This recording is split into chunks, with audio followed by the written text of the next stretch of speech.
mémoire dans la distraction.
Amen. Nani akoki osala biso résumé soki lobi tozwaki nani résumé détail. Oui. Yaka.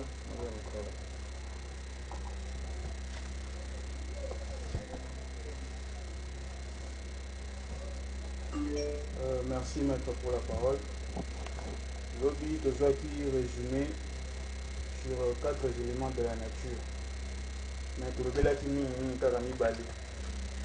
D'abord bandaki par koyebisa biso ke mutu azali petit univers babengi ye microcosme. Micro oyo na latin na grec nkoloba petit, cosmos oyo nkoloba univers. Ndenge kaka tomonaka na nature toza na ba éléments ebele, toza na mai, toza na mopepe, toza na moto, toza pe na mabele. Ndenge moko pe na kati ya petit univers wana ya mutu tokuti mai oyo eza par exemple motoki na biso ya nzoto, tokuti mopepe oyo eza souffle de vie, tokuti tant tosalaka par exemple ba matière fécale na biso ebimisaka moto, ebimisaka milinga, ça qui veut dire que na kati ya nzoto na biso toza déjà na moto, et puis toza pe na mabele oyo ezali nzoto na biso mosusu oyo. Et puis oyaki koyebisa biso, toyaki kolobela élément eau, oyebisi biso na élément eau eza élément oyo esimbi faculté ya santé na biso. Olobi na kati ya élément eau soki olingi oyebake domaine ebele ya santé nezomarche te, okoyeba yango à partir ya d'abord santé no physique soki eza bien te, soki oza na baproblème de couple, et puis soki te oza na perte ya bamémoire, ce qui veut dire déjà que élément eau na yo eza en baisse. Alors oyebisi biso ke eza na moyen ya koluka kozonga en harmonie na baêtre oyo bazalaka na kati ya élément eau. Oyebisi biso pesi biso baformule ndenge tokoki kozwa bassin otie mai okoti na kati omédite ose concentre moke mpona kozala en communication na bango, mpona kati ya mai yo mosusu pe azalaka kuna.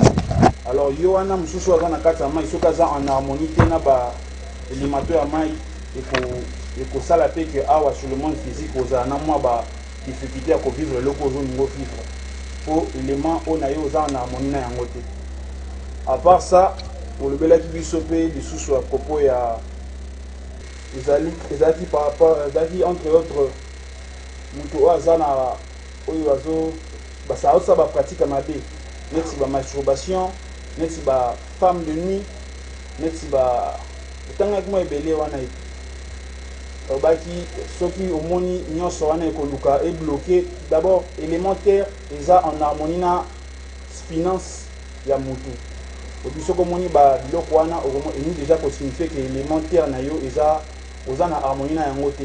Alors pour na koluka ko s'harmoniser na yango il faut de temps à autre koluka kozala en relation ou en communication na ba être wana. Par exemple oki ola na se ozo prononcer ba parole d'affection envers ba être wana to pe koluka ko tia soin par exemple na ba tombo ya ba proche na biso voire même ya ba tsusu auto éviter juste pour na koluka kozala en harmonie na ba élément ya terre. Merci. Merci. Naya Baksa, quelque chose? Naya Baksa, quelque chose?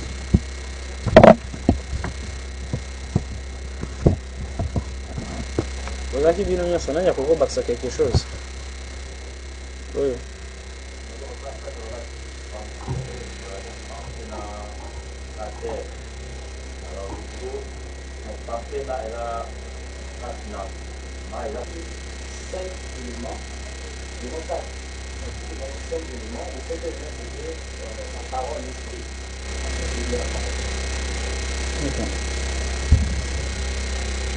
On choisit qui donne au point. Oui, le but toujours est une fois. On a testé.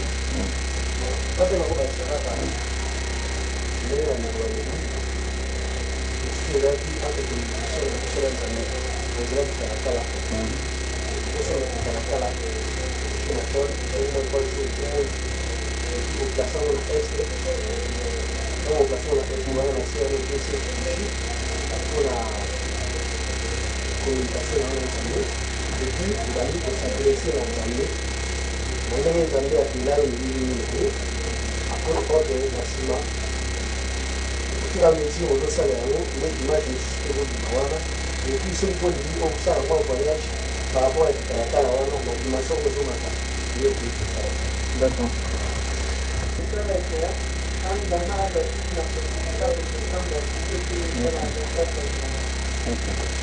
Merci beaucoup. Oui. Attends. Nini ukanga vile vile.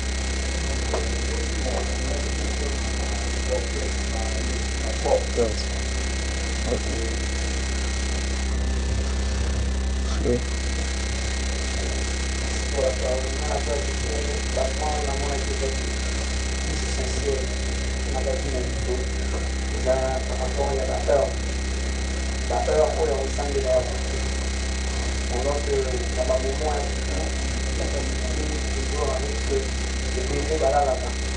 Et pendant que c'est la nuit que la ange va dans la disposition, je refais cette chose bien fait.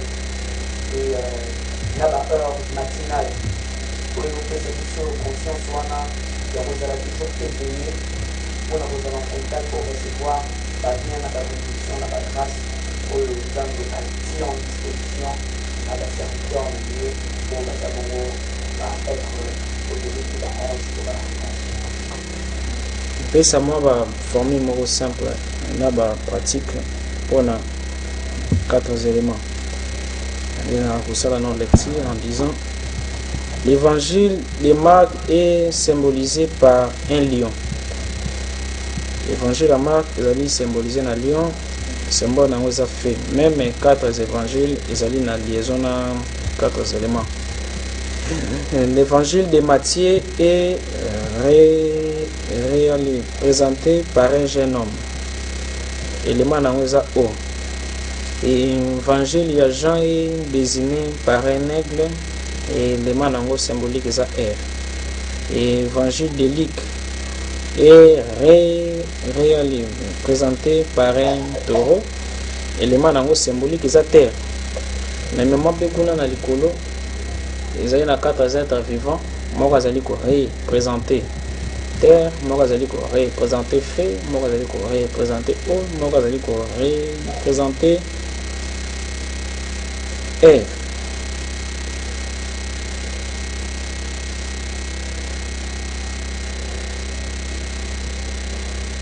Les 4 évangiles symbolisent les 4 éléments de la nature et la réalisation du grand œuvre de l'Emmanuel Opus. Tout hiérophante de la nature se convertit en roi des élémentaux. Si vous voulez être admis dans les paradis élémentaux de la nature, ne tuez pas, ne buvez pas de vin contenant de l'alcool, ne détruisez jamais une plante ou une fleur, respectez toute vie. Tu n'as besoin que de 2 choses dans la vie, la sagesse et l'amour. Ainsi auras-tu la félicité, la paix et l'abondance. Comme dit les Écritures, soyez parfaits comme votre Père est parfait. L'initié doit travailler avec les élémentaux de la cordillère centrale.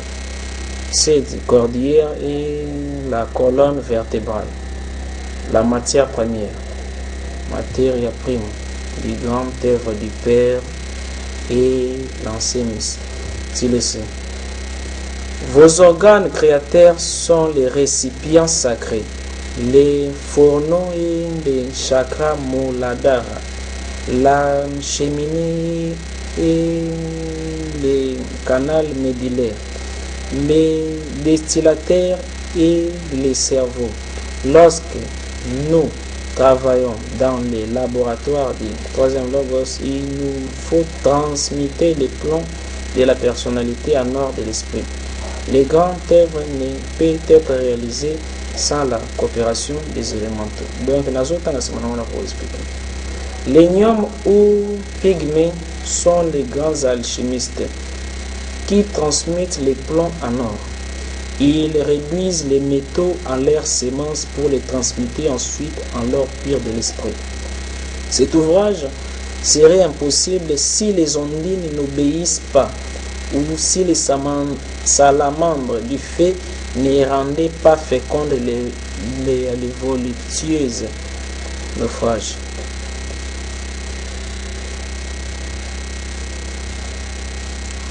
Ondines. Sans le fait, les ondines tentatrices ne peuvent que nous conduire au naufrage.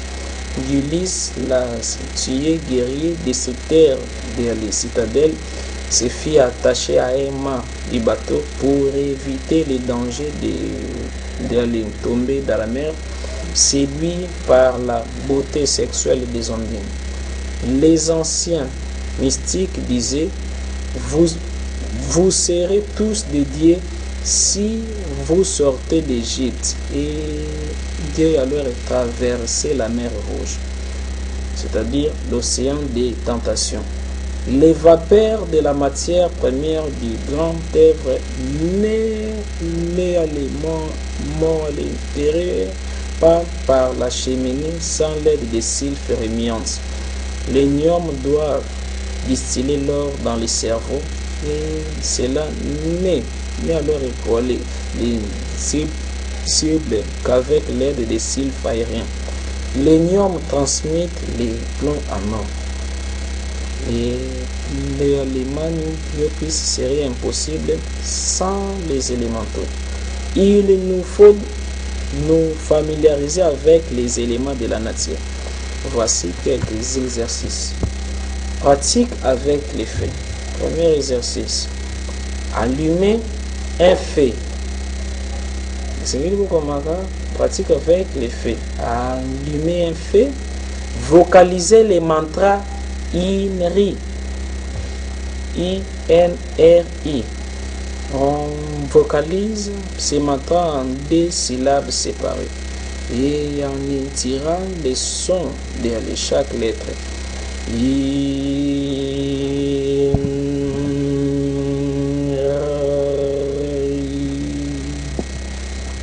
Pendant que vous entrez à l'air profond. Ensuite, assoupissez-vous en méditant sur les génies Michael et Sabtaliel. Alors, vous mettrez en contact avec les sylphes. Pratique Pratique avec les ondines de l'eau. Devant une coupe remplie d'eau, assoupissez-vous en méditant sur l'exorcisme suivant.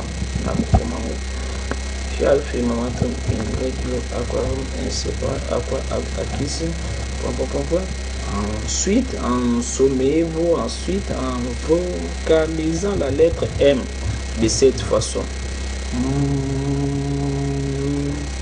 Les lèvres hermétiquement fermées. Les sons ainsi produits ressemblent au mugissement du taureau, mais longuement soutenus sans leur fluctuation ni interruption. La lettre M est les mantras des eaux. Ainsi, vous vous mettrez en contact avec les créatures des eaux. Invoquez ensuite les génies des eaux. Ces génies se nomment Nixa.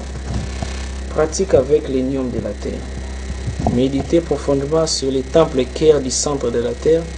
Méditez sur les génies de la terre dont leur le nom est Shamgam. Priez-les de vous mettre en contact avec l'énium qui habite dans les entrailles de la terre. Appelez les génies d'énium. Ces génies se nomment Gog. Assoupissez-vous en vous concentrant sur ces génies. Vocalisez les mantras I-A-O. I-A-O. Là, les méditations très alors profondes et intelligentes, combinées avec les sommeils, vous allez permettre d'entrer au paradis élémentaux de la nature. Alors, une explication pour le voyage interdimensionnel, si maintenant on a expliqué l'exercice, il y a 4 éléments. L'obi, tout ce qui est un élément terre. Bref, aujourd'hui, nous laissons de l'eau. Voyage interdimensionnel.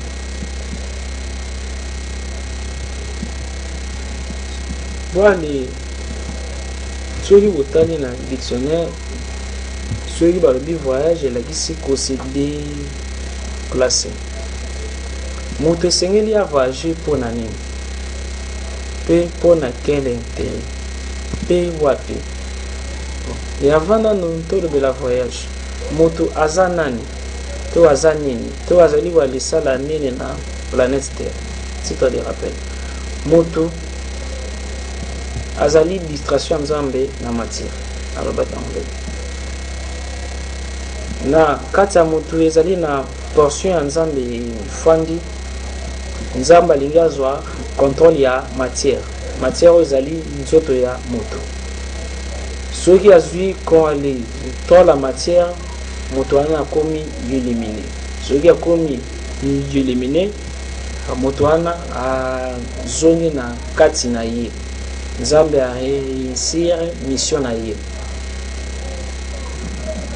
Moto azana deux alors grande partie. Azali na partie divine na partie humaine, soit partie matérielle. Nzambe azwi partie na ye divin a kotisi na kati ya moto pour na moto a réussir sur quoi les sala keno partie na ye est dominée par partie physique na ye. Ce qui est esprit est dominé corps moto wana commis spirituel. Commis réellement comme un Bible lobby.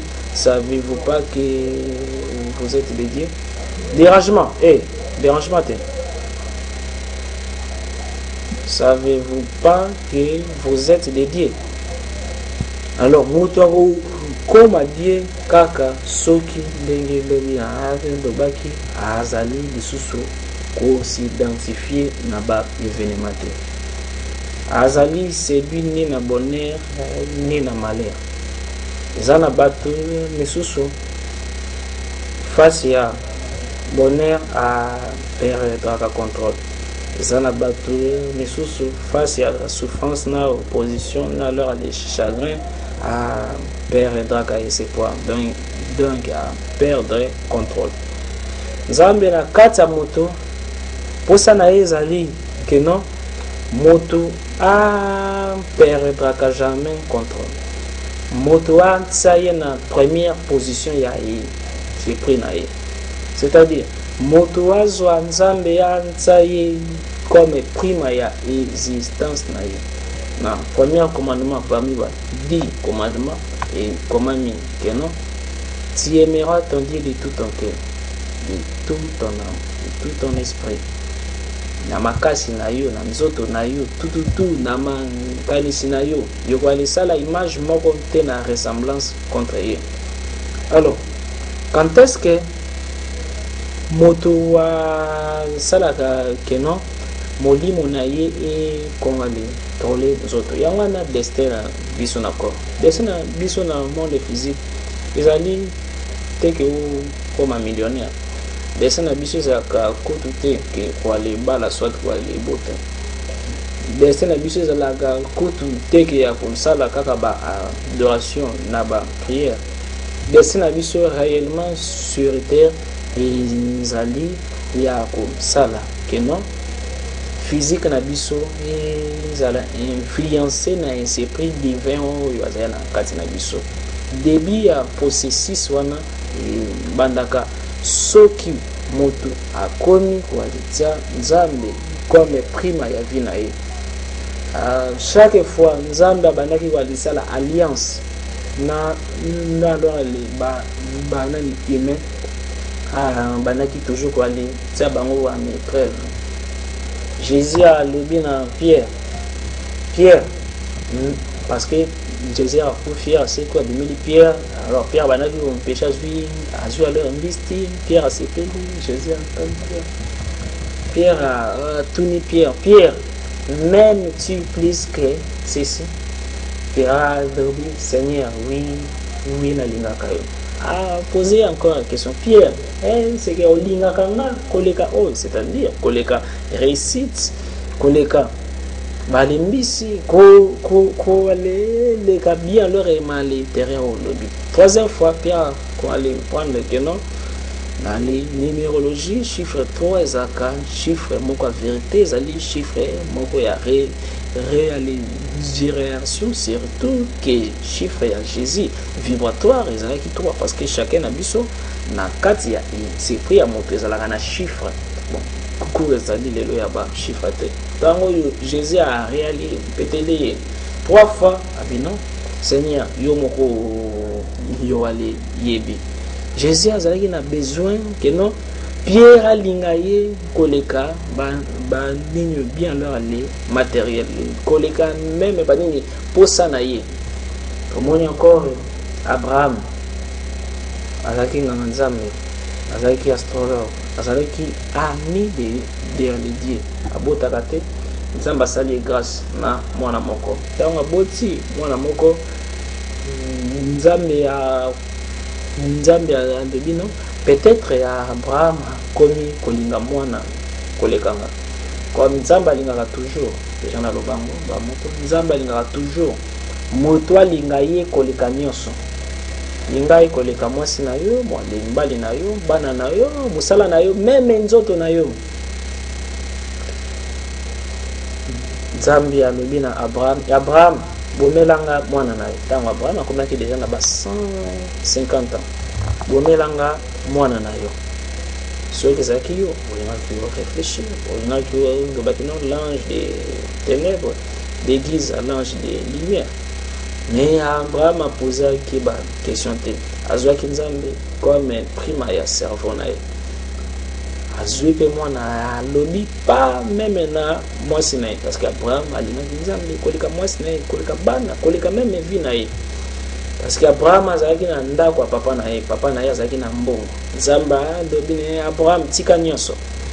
Abraham asundoli nyonso abimi kaka bongo. Alimika bana ni alisala asundoli héritage oyo alingaki a profiter pa ya papa na ye. Nzambe apamboli encore comme c'est grand. Mais Nzambe soki alingi a élever moto et sengeli a vérifier que non azali prima ya cerveau na yo. Et loko e retardaka destin ya nzambe et se matérialiser na vie na biso ezalaka ba attachement eloko ozali ko attaché yango moto komi chauffeur na yo. C'est comme diembeli na makolo ya pine sima nango ebandi kokwale benda yo obandi kokwale zoka soki odiembelaki te me nde ozali koale zoka te. Mais comme osali ntashe nango ekoale créer nde yo souffrance pe destin ya moto ebebaka lorsque l'homme s'attache. Eloko nyonso oyo ozali kosattache nango ekokoma base ya souffrance na yo. Soki osattache na mosala na yo mingi koleka nzambe, mosala na moto ndeko ezala source ya ba chagrin na yo. Njoleke yo nde moto okomande yango moto ekokomande yo. Soki osattache mingi na mobali na yo, na mwasi na yo, soit na mwana na yo, jour oyo akwali lesali loko moko boye ndeko ezala source ya chagrin na yo. Soki nzambe a réalisé que non moto atie prima ya être na yete na cerveau na yete bademo te moto bako combattre yo. Nzambe akoki aussi koali combattre yo. 99,9% ya ba yeme bali koza ba kombala bango ezali ye moko nzambe. Soki nzambe ye moko moto azali adversaire na yo, même ata osambeli okwali se na intervention ya na. Mais comment nzambe akoki koali ezala adversaire nanga? Bible elobi azalaka nsima ya maloba na ye mpona akokisa yango. Premier commandement alobi okolinganga de tout ton cœur. Nzambe akreye yo relation moko ntango relation wana bebi olobi nzambe nanga pourquoi otiringa nzambe ba voilà. Donc pour na yo donc relation wana ezali plus important que alors plus moto azali koali linga eloko moko mingi plus nzambe ya koenvoûter yango na likolo ezalaka na hiérarchie moko ya bataillon moko ya mokie ya ba ange babenga bango ba ange méchant wana bazaka mokonzi na bango kombo na ye Kamael. Parmi bango ezali na ange moko kombo na ye Mebael batindaki ye na Égypte mpona boma tous les premiers-nés égyptiens. Alors parmi bango batindaka bango mpona koboma basivilisation nde batindaka bango aussi mpona koaledétruire koavote eloko nyonso oyo moto alingaka mingi koleka nzambe. Soki nzambe aremarke ke non yo posanga yo moko kaka ntango alisambelaka osengaki ezalaka kaka mbongo nzambe pourquoi ezali opambola te. Donc comme nzambe apesi yo mbongo te azali lisusu na fitina te en retour nzambe akosala keno ovumela na situation wana. Soki mpona yo posa na yo ezalaka kaka poste nzambe akosala keno ovumela na kati ya situation wana. Plus ozali kosokepe na kolinga nzambe mingi plus nzambe akoalisala ye nde asepelisa yo. Mais nzambe amonaka ete koma lwade na bibale sepelisa ye ata nini fufu nalambela ye amemela ye yata chemise. Mais koma sikoyo na kosepelisa nzambe parce que azali invisible. Mais non, azali invisible. Tala mwalimu pepeno ezali invisible, mais leur utilisant celui-là il est en toi. Nzambe nde ye wana nde nango souffle azali na kati na bon. Soki azali souffle oyo azali na kati na nga comment la kosepelisa ye oremi wali to sabadi à leur commandement moto nsengeli azalaka à l'aise ntango asalaka ba méditation ba respiration lingaka mingi koyoka pemo ezali kocircule na kati na yo. prêta kango attention qui a l'air nyonso koki kolinga kasi nzamba ngwa zawadi. Mais oui, il est là en toi, il est le souffle. Alors Dieu une fois au fandi pendant il y a tout le bon par jour à quoi aller passe à 3 heures d'y aller temps pour na santa ka souffle nanga na li kanini suna ko raisonner ndo côté na vider mental nanga na zaïba les salles la méditation. Simple chose ya quoi aller porter makanisi na yo na souffle na yo na les bâtiments de les cœur na yo comment ils allaient quoi aller circuler na corps déjà ils allaient former à filiation ils allaient quoi aller seulement bien entre corps na yo na ici prix na yo parce que nzambe yango ye wana nde oyo azali na kati na yo. Mais lorsque bato misusu méditation soit ayebi na comment basala méditation te soit alors ya ntovaka nkeno pendant 2 heures de l'état na kanimiso tikanga na li tala TV soki o ntovaka nzambe comme passe-temps nzambe pe akonsala nkeno vi na yo ezala passe-temps ya na les kati ya existence. Alors quand vous allez passer 1 heure de temps 3 heures de temps na WhatsApp na ba téléphone na ba masolo na ba TV mais vous allez incapable de vous faire le silence vous allez kaka ko méditer sans leur que vous priez yo comme ça nzambe comme boy na yo pour na yo prier égal au Seigneur.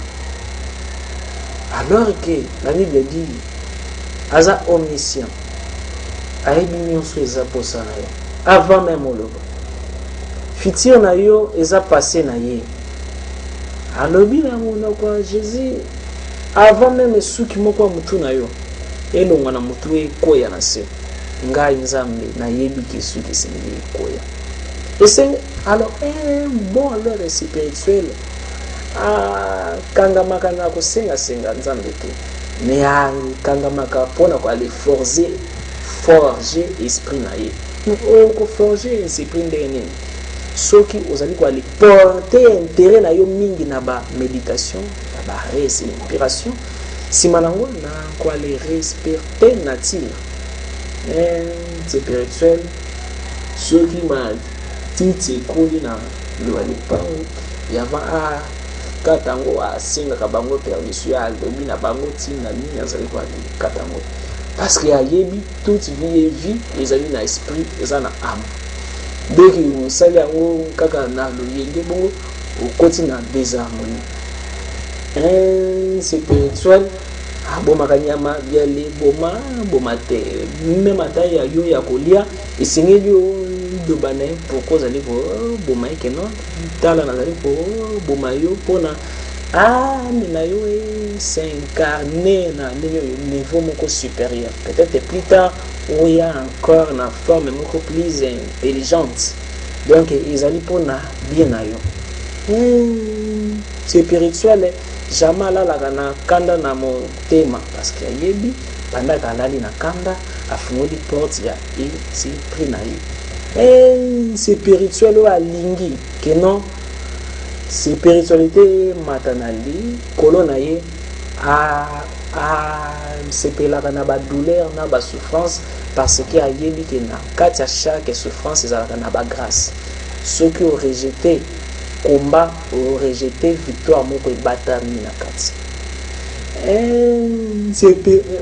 spirituel azwaka échec comme tragédie azwaka échec nyonso comme préparation ya victoire moko monene parce que ayebi soki na échoué na kobandela na échoué na koali bandela donc plus nazali ko échoué plus réussite na ngai koali ezala ya makasi jamais antombaka na ba les pression mentale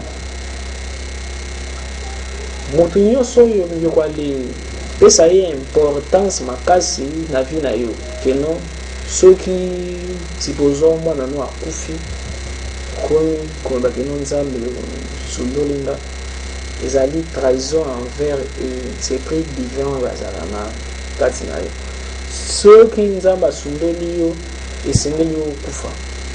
Job ntango oyo aperde nyonso tutu nsima yango akomi koloba nzambe me nzambe naza moto malamu, nzambe nasala mabe moko te, nzambe pourquoi nazali koale souffrir. soki botali na livre Job na suka nzambe abimeli Job asalisi ye voyage multidimension, amatisi na dimension supérieure, amatisi monene na kati ya baouragan. Dobi na Job qui aussi mais les projets nani oyo alingi abebisa baprojet na nga, même combat, même difficulté, même humiliation ekoki kokomela yo eza moko ya baprojet ya nzambe to ezali batenta nzambe azali koale jouer film. Soki ocréer résistance ozwi yango comme chagrin, nzambe azwi yo comme ya père moko rebelle. Alors comme azali réalisateur ya film akoki koale bannir yo na film, abwaki yo na lie ya tourment oyo wale bengaka enfer. Donc motu esengeli ya nza attention na yo, pensez na ye nyonso nzambe azala premier. Ozali na église parce que bato baye de ya leur personne nzambe, mais par là yo allez décevoir nzambe, nzambe bien bon dès que yo alors parce que quand bato baye de comme vous allez yema yema, tandis que soki bato baye de ezali na baesprit misusu bayaka kolanda bamateya, bali nzete mpe bayaka kolanda bamateya. Okomona nzete ezonina na te oboni mwali pepe fandikia parce que normalement nature nyonso ezala bainsepo toyokaka te, ezala na église omoni ozali na de alors personne te on dirait bato bazali 6 millions. Ezala na courage, ezala à l'aise parce que ezalaka na ba entité invisible na alors dans bato bakufa bayaka mpona koalisangana esika nyonso oyo bamateya esalemaka.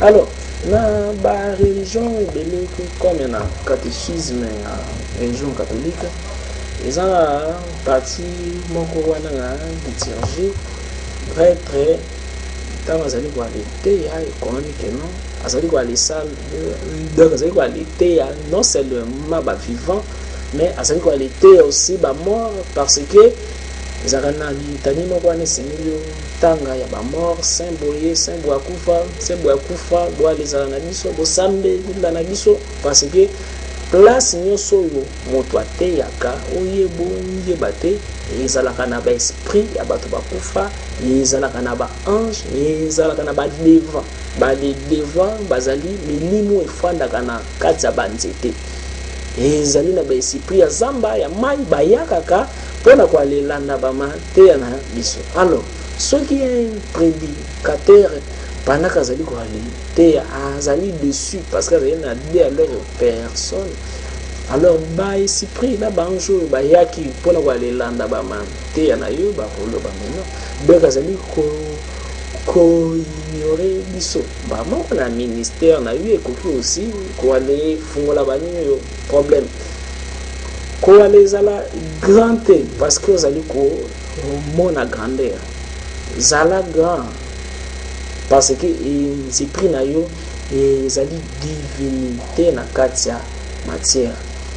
Koale adorer nzambe te parce que moni okomi na mbongo, adorer nzambe parce que mbongo ezali énergie ezali na kati na yo, nzambe wana yo akreaka l'or et l'argent m'appartient, ye wana moto azali na souffle na yo. Soki osharmonize na nzambe, osharmonize na dorale na les tirs doit les fils ba les vortex ebele komaka polele.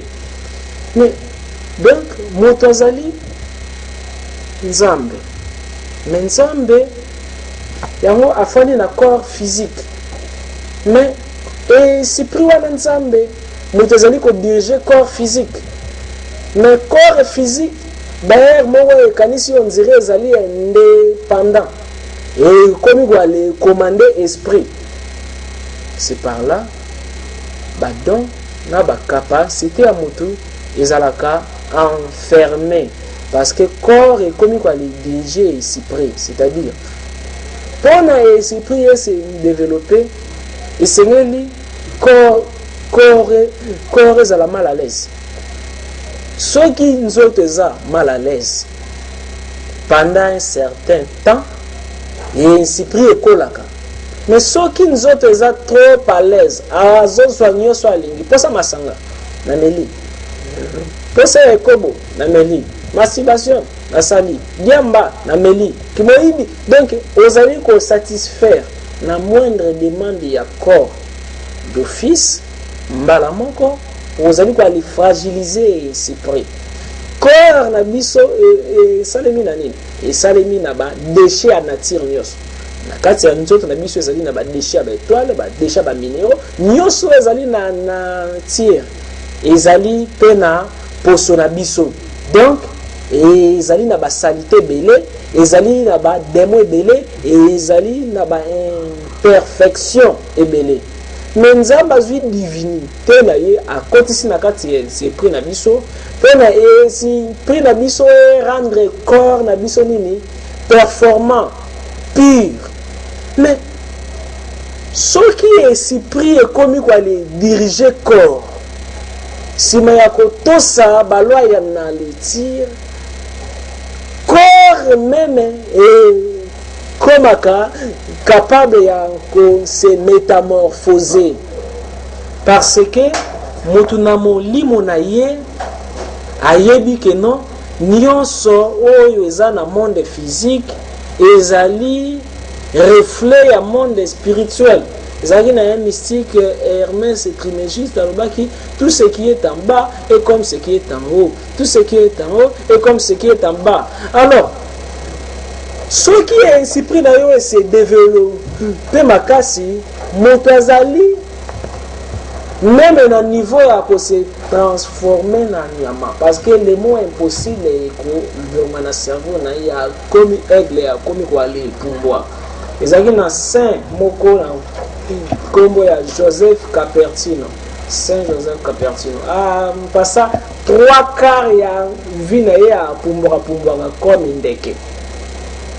Ezalaki na ba misi tikebele bazalaki ceux qui a dans les balles kati ya zui morceau na ya nzoto azongisa ngo ezongi ya place parce que ceux qui moto a tosi balwa ya na le tir azali capable ya quoi les faire respecter corps na ye na balwa ya esprit na ye pe esprit na ye mini corps na ye pe tosi ce qui a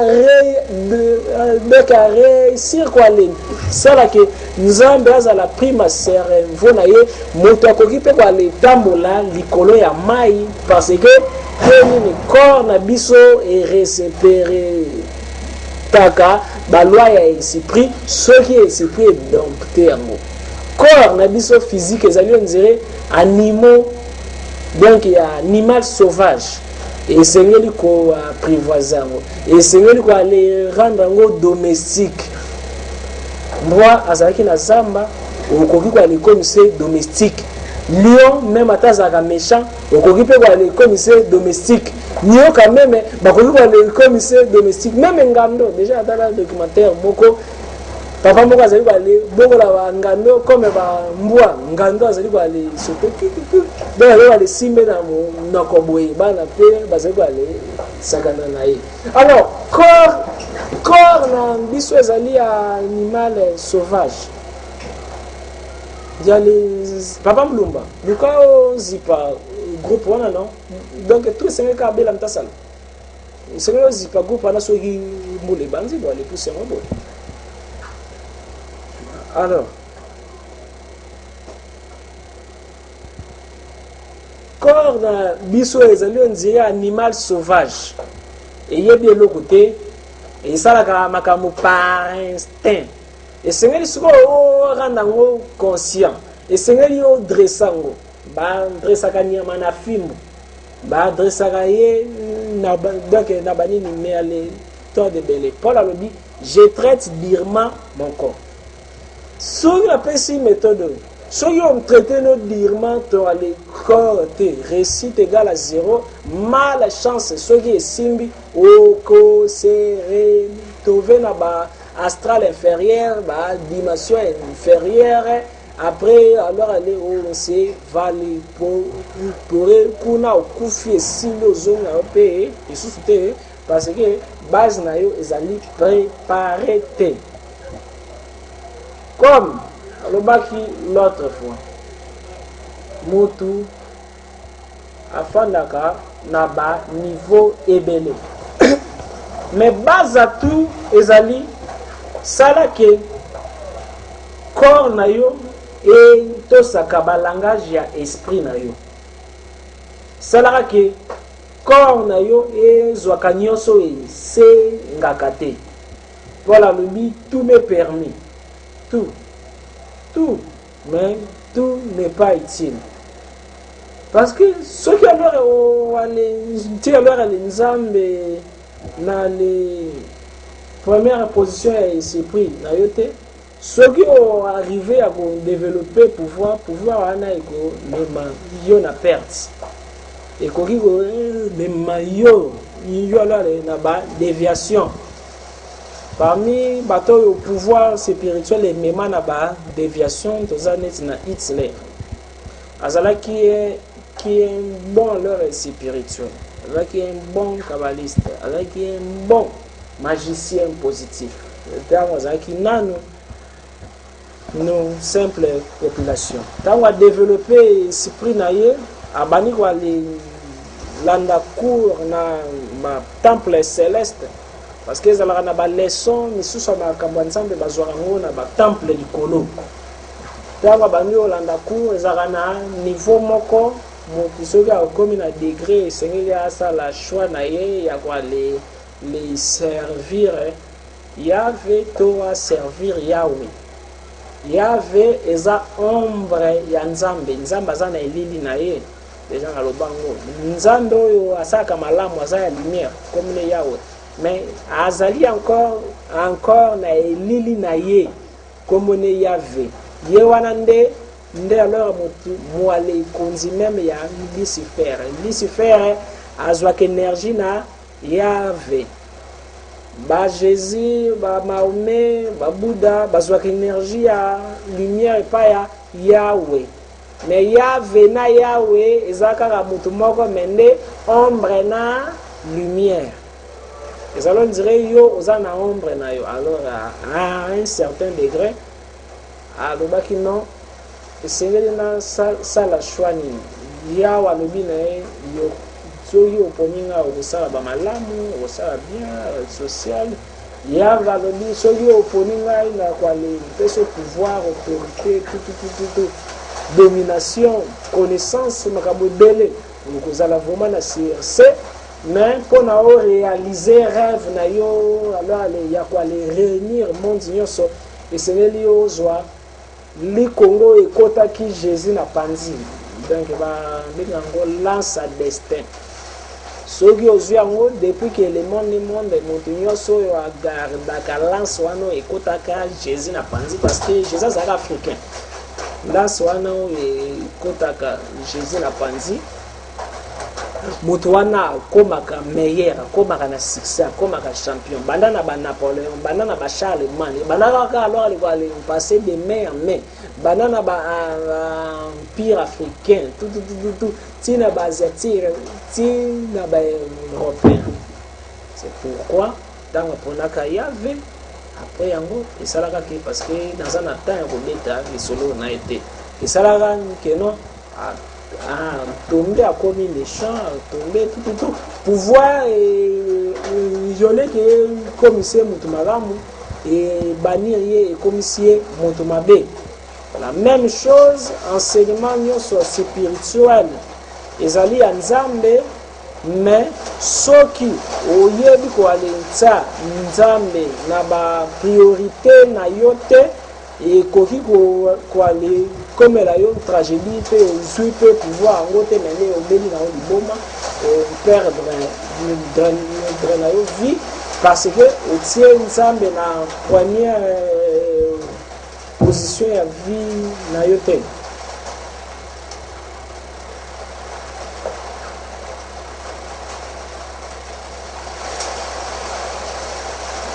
Mili bota na sima. Bota na sima.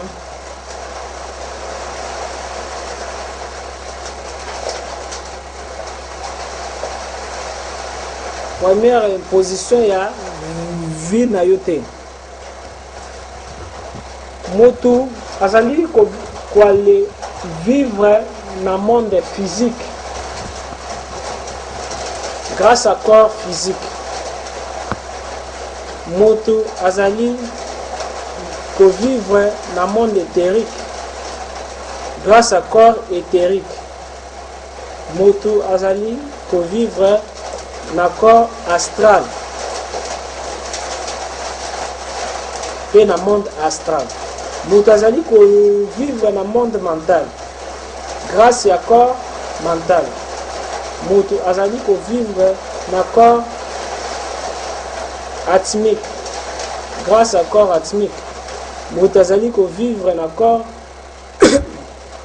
causal grâce à corps causal. Moto azali ko vivre na corps bouddhique grâce à corps bouddhique. Moto azali ko vivre na corps christique grâce à corps christique. Tous les combos na tangi ezali à la fois ba dimension, ezali à la fois pe ba corps.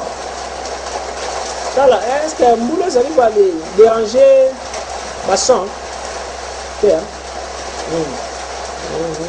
Grâce à ba corps wana ezali pe ba monde, mais chaque monde randi comme là ba corps wana pour aller passer chemin. Qu'est-ce qu'on a de ça? Comme là on a c'est pété. Tu m'as posé.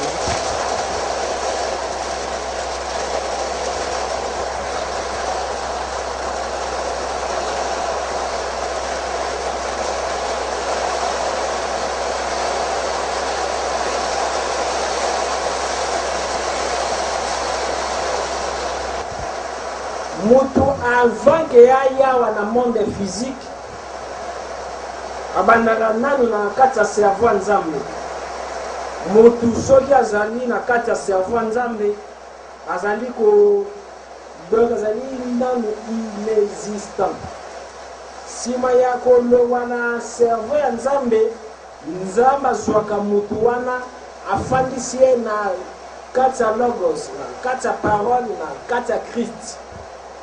Dimension wano batu fiti oyo seneli baya na terre na ba planète mwa lisusu bali fandaka na monde christique côté oyo Christ arenyaka, côté oyo logos arenyaka, côté oyo verbe arenyaka, côté oyo parole luta, côté oyo Jean 1:1 Claudie, au commencement était la parole et la parole était avec Dieu. Et rien de tout ce qui a été fait ne fut fait sans la parole. Ils allaient à la fois monde, ils ont monde christique, ils ont monde à verbe.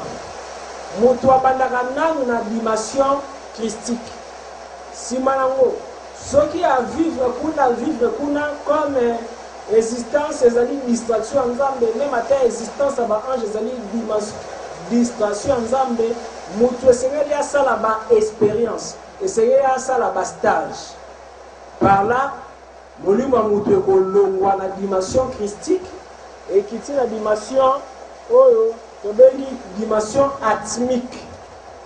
Soit qui molimo mutu komi na dimension atmique, molimo mutu et komi na dimension ya ba ange supérieur.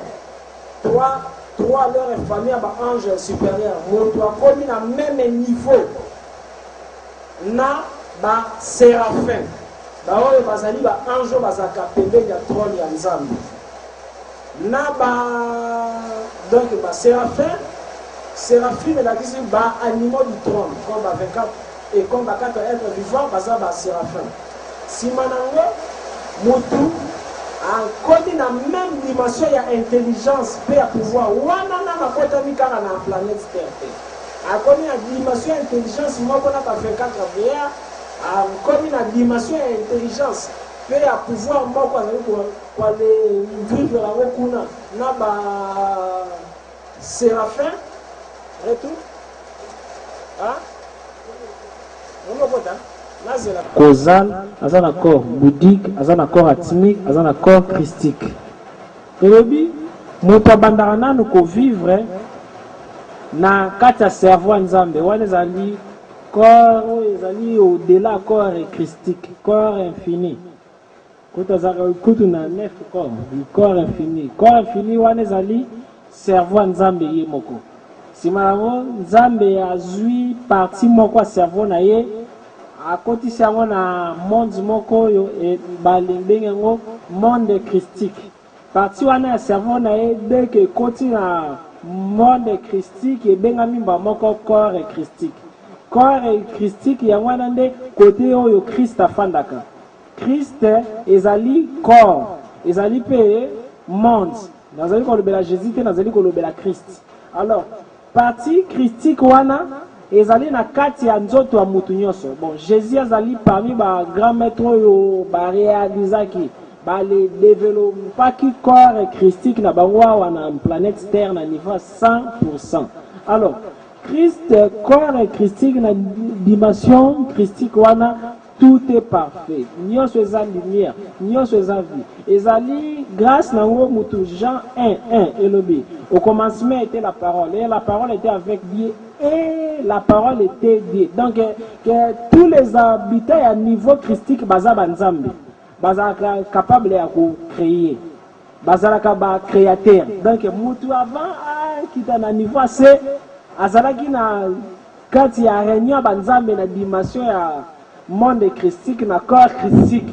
Donc mutazaki nzambe azaki parmi ba créateurs, azaki parmi partie de la Bible lobi que non au commencement était la parole parce que Christ dimension christique on est dimension logos, ezali dimension la parole. Bible lobi au commencement était la parole et la parole était avec Dieu.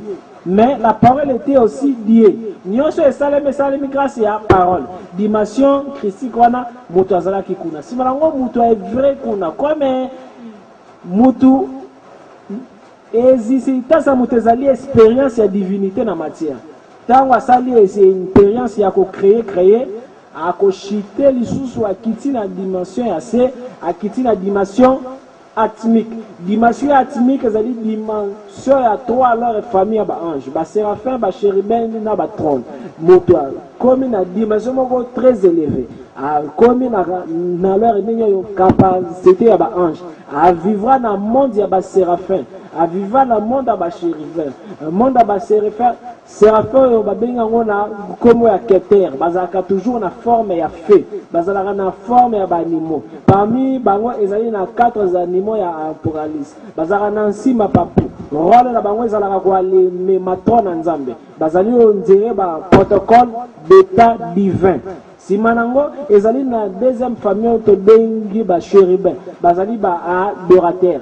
Bango ba yembaka me nzembo na bango ezali pona distraction te. Nzembo na bango mutu emetenaka univers invisible et visible ya en équilibre. Parce que grâce à son nyonso ezalaka na véhiculation ya ba esprit. Alors deuxième monde angélique ya ba chérubin dès que ba yembaka et ça que non moi ina sanzai tout en até planète na planète tout en até maye to sa mesure nango moye to sa balta nango sanzai to sa balta nango saison na saison ezala respectuer. Alors ezali grâce ya ba shawana ya ba nani chérubin parmi bango Lucifer azalaki moko ba gouverneur. Alors mutu avivaka pekuna si malango alegi na 4e monde angélique, 3e monde angélique. Mutu azalaki parmi ba décideurs ya l'univers. Azalaki parmi ba 24 envoyés.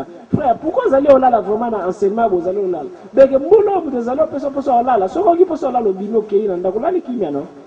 donc au foutimba on a le bika pour là. Alors si manango na troisième monde donc muta vivre wana tout les années na nini monde atmique si manango mutu quitte encore na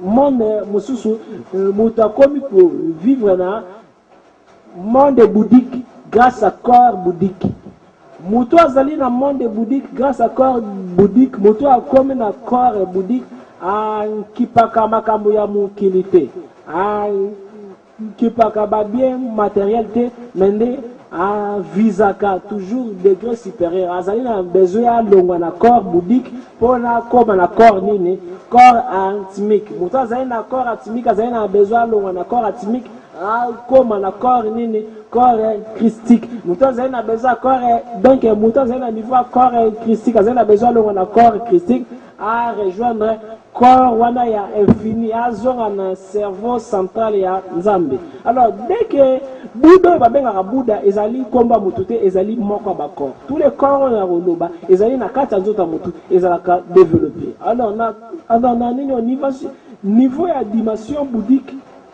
mutu azali ko aspirer kaka na félicité c'est-à-dire na pemoko profonde na nini immobilité ya esprit c'est-à-dire makanisi na ye nyonso ezali toujours na ba objet moko éternel parce que azali komona connaissance eza nini vanité azali komona matériel eza vanité azali komona univers na biso physique ezali vanité parce que ayebi ke monde nyonso ekolanda na komtanga ezali monde sikoyo ya ba aventure ya nzambe ezali monde ya illusion ezali monde moko ko donc réalité mais ezali monde moko ya ba fantaisie monde vraiment vivre vraiment et bandaka soki mutu a commis na dimension ya corps bouddhique tango yo azali capable ya ko sacrifier même santé na ye pour na à élever âme. Alors pourquoi bale bengaka ba Bouddha? Non, Bouddha ezalaki kombo mutu azalaki bouddhisme te. Kombo ya d'initié moko ezalaki Gautama Siddhartha. Gautama Siddhartha azalaki prince, azalaki mwana ya roi kuna na Inde. Alors ezalaki que non na âge à 12 ans banda abotamaki atikalaka jamais koyeba souffrance parce que bana yo alefana na château. A vivre na bonheur aliaka malamu tout azwaka mais un jour asengi papa na yeke na papa na yena mbeta tour libanda château c'est nani bagarde ko ba le bimi na libanda Gautama moni mutu moko ba memiye atuni wana ni ono mutu akufa mutu pa kufaka pourquoi bazole non parce que mutu ana akufia ku zonga te et laisser akei permettre ba moni mutu azali osufri na nzala zelo senga senga pourquoi azali otandata non ye azanga ka eloko oli biso to le boka ka biloko ye azanga ka biloko tango bimi libanda a sentir chagrin alors non donc monde ça le sert à quoi donc chagrin na chagrin mutu azali ko entourer biso frère ma sœur soko la le bimi OK soko la le bimi mutu akolala abimi na yake na pe na sambula parce que azali wa le peu enseignement. Pourquoi il y a la devant? Donc, on l'a li au bimi. Monde a gentillité. Donc, n'a pas enseignement dans la gentillité. Parce que l'on va dire les personnes qui ont bien en tête, ils ont bien à eux. N'a pas les bénéficier na l'autre côté. Quoi les constater que une seule personne $10, $20 que non ngai mutu na bénéficier. Non. Donc, na kokiawa na les tiki wa les personnes enseignement. Na les coopérer na ba c'est pris na comme ministre dans les deux jours na les jombo mais ya wana te mutezali priorité mais lorsque donc les quoi les plus enseignement bois les quoi les là les allez agir ceux qui ont qui pongi et ça simplement bimi yo les yo betisanga ndenge ba mabaku quand ça quoi les plus enseignement pour la banane pour la binoté sur autant vous allez quoi là les aliments en considération les aliments moko de l'encouragement oh moi les bêtes sanga ba mabakoute moi les bisangate parce que même Jésus le baki soki ba boyo popoli makolo na OK na etiki ezali bino ba to bozali na besoin de découvrir ezangate mutu na za na besoin de découvrir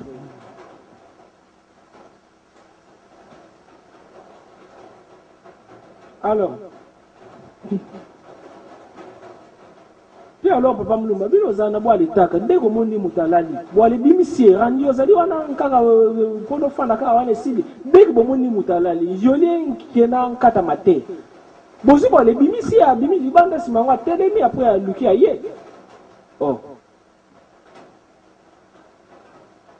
na écart 10 minutes na sali deux reproches ya même sujet non c'est pas normal.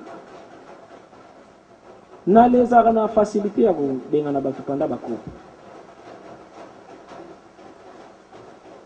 Na pasteur donc nazai wale conseiller binoté nazai wale les enseigner alors pendant enseignement pour ça dans les années moto nazali ko enseigner azala capable ya ko défendre enseignement azali ozo mais ce qu'on la liyo ki na yote si malango ke côté moko boya mteki nini ah teki baba boka bizarre hein. Alors, maman, donc, il s'est aventuré. Pourquoi? Parce que, là, le qui parti, le qui est le bango en terre, on a le ban à bisoto à l'époux, comme le bandoki, mais on a fait ça, le banc qui a un gamin à moyen, un caraflou. Nous avons le bibongo parce que, partir nos acquis à Hollande. On a mouton zandoki. Les amis, parce que, bateau basé, on va les enseigner. Voilà, donc, pour ça, peut-être c'est la caga tant prière à délivrance, c'est la caga peut-être tant formé, tant enseignement là, pour la partie préférée, c'est la tant prière.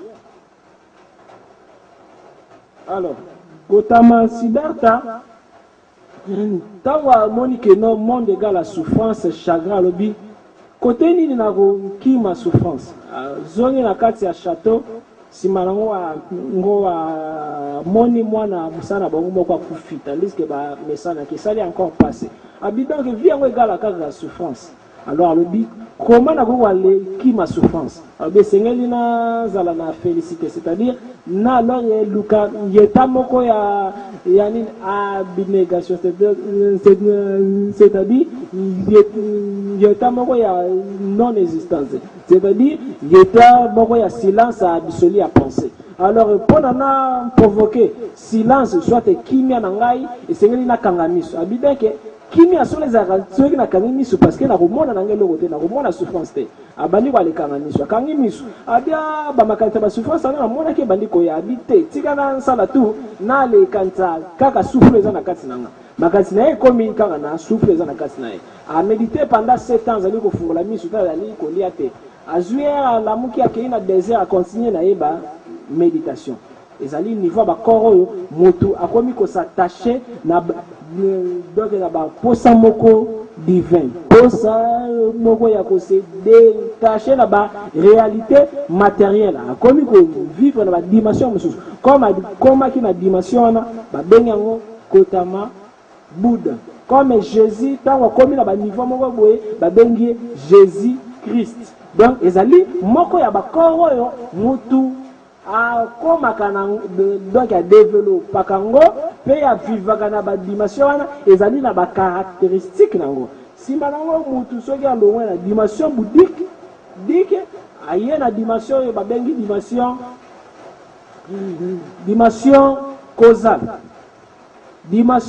causale ezali dimension oyo mutu na sagesse 7 na Bible version Tob soit Jérusalem Salomon lobi na yebi nyonso na yebi comment fonctionnement ya ba étoile salimaka na yebi comment alors ko aller diriger ba esprit na yebi nyonso ezali visible et invisible parce que sagesse mutu etangi singango sagesse ana ezali être alors sagesse wana afandi na monde atmique ye alors mutazali source à connaissance alors source ya banyoso alors ce que fongoli na livre ya sagesse 7 boile luka ngona ba téléphone à bino sagesse chapitre 7 verset 1 Salomon azali kwa le kumisa makambo sagesse tangisi mutu azali na dimension atmique parlant de azwaka sikoyo connaissance.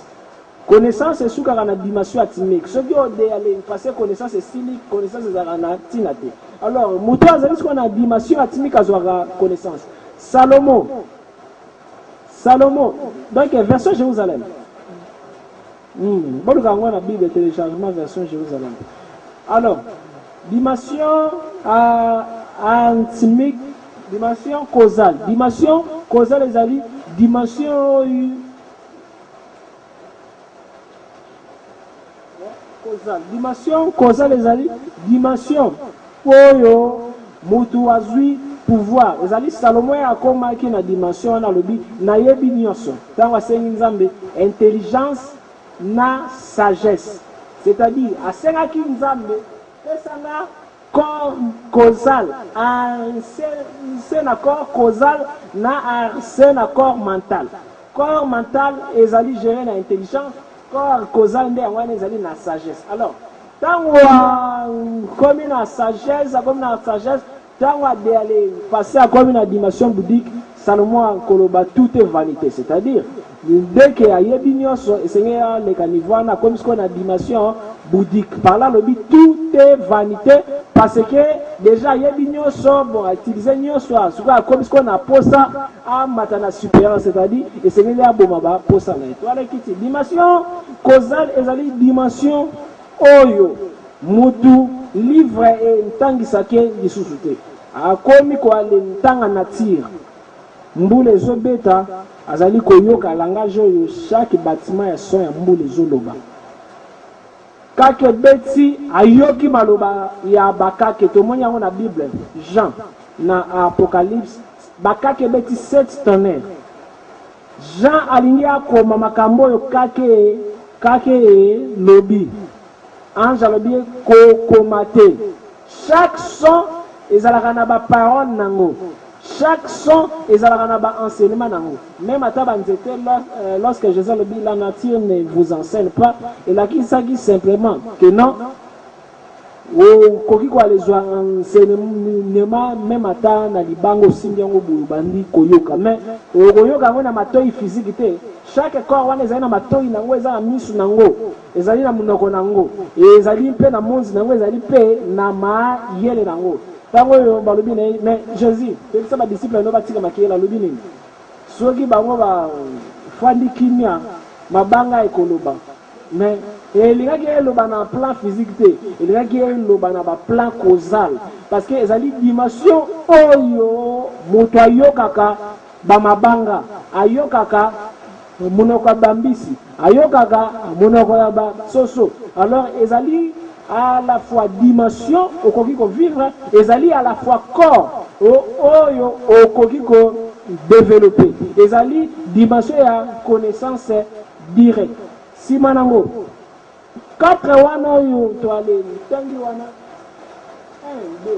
1 2 3 4 bale mbenge yango ezali ba corps supérieur ezali ba corps supérieur parce que ezali na entamoko latente et c'est nga kamuta ça l'effort pour na développer yango mais 4 na kotanga ezali ba corps inférieur wana muto azalaka nango a utiliser yango asalela yango mais accidentellement et c'est ngeli le salaba nini effort pour na salela yango consciemment na yango soki muto alongwe na dimension causale même esprit wana et qu'on s'intègre dans la dimension mentale. Babenga ngo 4e dimension. Dimension mentale. Dimension mentale. Dimension mentale les années. Au moins chaque mécanicien. Ezali monde. Mécanicien na yo, eza monde. Ezali aussi corps. Mutu nyoso akanisaka. C'est-à-dire, on a un corps mental. Mais ezali non seulement corps, ezali aussi monde. Oh, koki. Kanisi loko moko esalaka pasi na passé maya misu kiti c'est-à-dire au sali voyage au keiti na passé au vivre douleur wana et fait nango et produire tina dimension physique au leli au koki au raisonner que non et sengeli na yiba mbongo wana. C'est-à-dire, déjà au sali voyage mental, au yibi déjà mbongo wana. Kuna na moment nzambe bazuyo déjà muyibi. Même ata au yiba ki physique te au bénéficier dans physique te, même bon wana au yibi en mental au bénéficier dans mental. Par là le grand maître Jésus dira, ceux qui ont dit, moi c'est battu. mobala bato eloko bato na makanisi mabe déjà sali mabe wana parce que ezali la différence te entre ba corps wana parce que tout corps corps nyonso eza corps monde nyonso eza réel. Alors soki mutu na monde mental grâce à corps mental na ye ndesiko kabolami na 4 dimensions. Mental wana ezali na 4 dimensions, ezali na gouffre, ruach, nefesh, neshama. Gouffre, ruach, nefesh, neshama, ezali ba dimension yo ezali na corps mental. Mutu ezali na doute sur nyonso akoki ko vivre miracle te parce que dimension na ye ya corps mental eza na gouffre. Mutu ezali na dimension ya gouffre akoki jamais quoi aller vivre miracle parce que aza sceptique, c'est-à-dire aza mutu moko alingaka kaka kondima oyo amoni yango na plan physique. C'est-à-dire que oyo amoni yango na plan physique ezali pe na ba plan mental, ezali pe na ba plan lisusu. Nyonso o kanisaka ezali monde mobimba oyo ovivaka wana na kati. Ozali fruit ya ba idée na yo. De même que yo ozali fruit ya makanisi ya papa na yo na nani mama na yo papa na mama na yo bazwi makanisi sima nango yo ale botami bote na yo ezali combinaison ya elongi ya papa na yo na mama na yo. Donc ozali fruit ya imagination sima nango parce qu'il na acte la même chose. Chaque pensée na biso ezalaka ba mondo yo biso to vivaka na kati. Nous allons vivre dans un monde mental différent. Alors, le résultat aussi, la vie n'a pas différent. On va la preuve année. Koki, les amis, nous sommes en classe. Les tangs, même les sommes, mais les chèques à raté. Les premiers à raté. Parce que nous devons vivre dans un monde, donc un monde difficile, monde bourrique, monde intelligent, monde zéro, monde rien, monde je ne comprends rien. Parce que mutu na mutu azali ko vivre dans un monde. Si quoi résultat wana ko yeba na ndenge nini tangu ya examen azali ko le toucher pas amninga mende ba yokaki enseignement ensemble. Donc monde mental na yo ezali désordonné. Ezali na qualité te, ezali ko vibrer te. La même chose, ce qui mental na yo, monde mental na yo ezali imparfait. Monde physique na yo pe ko za pe imparfait. Ce qui makanisi na yo ezali toujours ya komi lela lela, vie na yo pe physique ko za pe ya komi lela lela.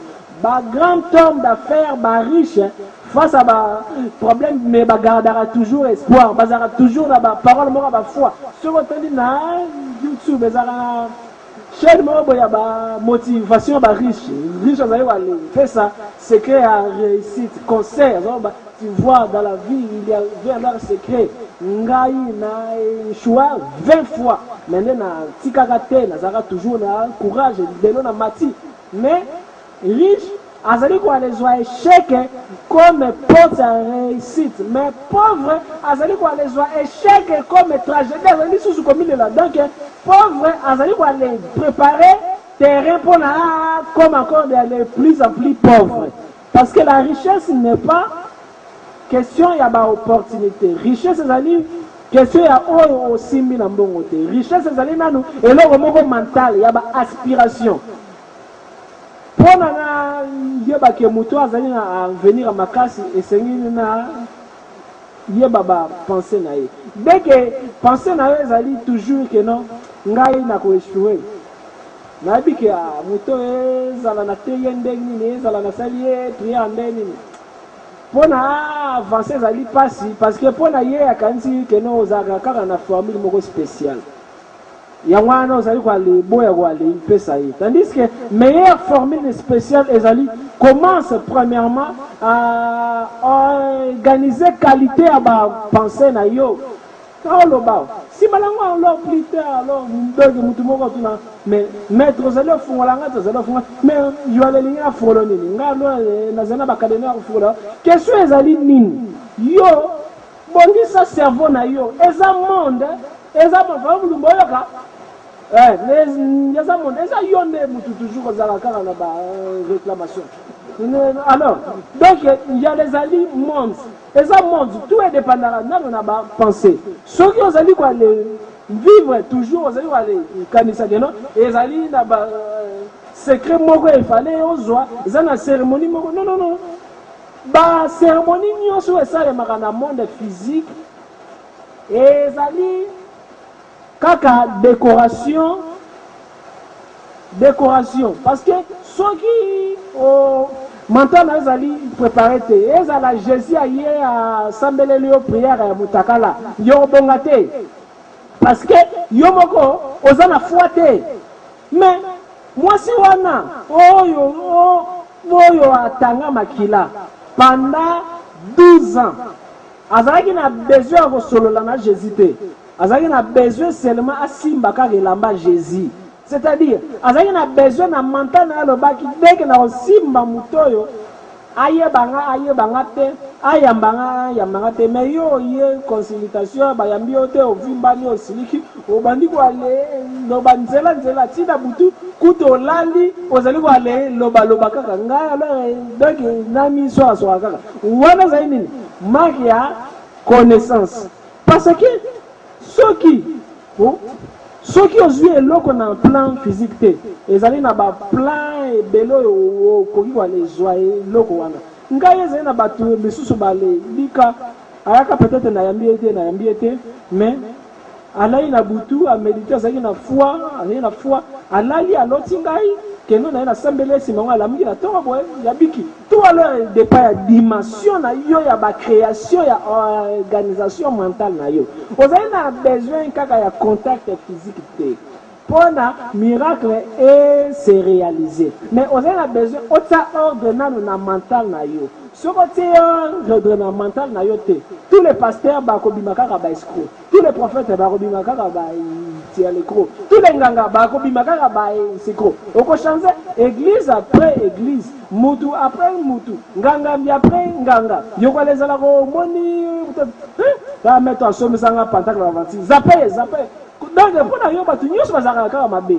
tandis que sele eloko oyo ezali na porte ya bamiracle ezali c'est que opreparaki prédisposition ya cerveau na yo mpona eloko oyo ozwi na plan physique produit baeffet alors napesaki exemple elobi ya nkodi oyo nasalaki soki 12 nkodia 12 grégor mpona bato oyo bayaka na cour wana mais bato misusu babwaka misusu bana bazali osakana misusu abomba mais frère moko ya ye vraiment aswaka ngo réel bando olobelaka lelo ase retrouver na ye bien ase retrouver na États-Unis a continuer na code na ye puis alors na lobaki kiye ezali na délai de vie à 50 ans soki esali ke nini ya moliki ya kobola pesa mutu mususu apesi mutu mususu kwa les produits toujours banene je fais à richesse